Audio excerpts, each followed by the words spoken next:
প্রকৃতিতে বইছে হিমেল হাওয়া। গত কয়েকদিনে ঢাকার তাপমাত্রা তুলনামূলক কম থাকায় পশির শীত আরও বেশি অনুভূত হচ্ছে নগর জীবনে। আকাশ অস্থায়ীভাবে আংশিক মেঘলা থাকলেও আবহাওয়া শুষ্ক। ভোর ও সন্ধ্যার দিকে হালকা থেকে মাঝারি ধরনের কুয়াশায় ঢেকে যাচ্ছে চারপাশ। ফলে শীতের প্রকোপ আরও জেঁকে বসেছে রাজধানীতে। শীত বাড়ার সঙ্গে সঙ্গে বিপাকে পড়েছেন নিম্ন আয়ের মানুষ। খোলা আকাশের নিচে কিংবা অস্থায়ী বাসস্থানে থাকা মানুষের জন্য এই শীত যেন কষ্টের কারণ হয়ে দাঁড়িয়েছে। হেভি শীত যারে পাগে আলা শীতে কষ্ট, শীত কাবন নাই, আস্তে পড়ে থাকি।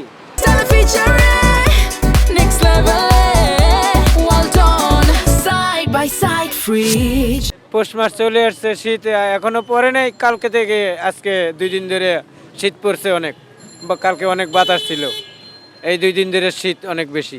শীত লাগলেও আমরা একটা জাম্পার 200 টাকা দিয়ে কিনে আলাই, 100, 150, 200 টাকা দিয়ে হইলেও কিনতে পারি। শীত না বোঝা যায় না যে কাপড় গায়ে দিলে শীত বেশি না কম আগের থেকে। এদিকে শীত বাড়ার সাথে সাথে অভিজাত মার্কেটের পাশাপাশি ফুটপাতের দোকানগুলোতে বেড়েছে শীতের পোশাকের বিক্রি।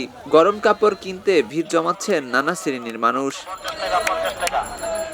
শীতকাল মানেই পিঠার মৌসুম। নগর জীবনে ব্যস্ততায় ঘরে পিঠা তৈরি করা না হলেও বিভিন্ন মোড়ে মোড়ে ভাপা, চিতই সহ নানা ধরনের শীতকালীন পিঠা বিক্রি হচ্ছে দেদারসে। ক্রেতাদের ভিড়ও চোখে পড়ার মতো। তবে শীতের সঙ্গে সঙ্গে বাড়ছে ঠান্ডাজনিত রোগ। বিশেষ করে শিশু ও বয়স্করা বেশি আক্রান্ত হচ্ছেন সর্দি, কাশি ও জ্বরে। তাদের সুস্থ রাখতে চিকিৎসকের পরামর্শ অনুযায়ী নিতে হচ্ছে বাড়তি সতর্কতা ও যত্ন।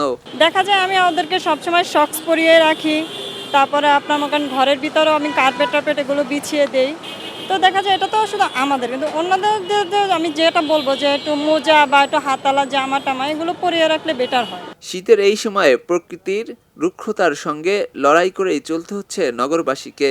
সচেতনতা ও মানবিক সহায়তা বাড়ানো গেলে শীতের এই দুর্ভোগ অনেকটাই কমিয়ে আনা সম্ভব।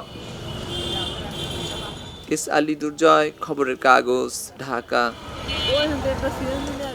খবরের কাগজ, নিখাত, নির্ভীক, নিরপেক্ষ।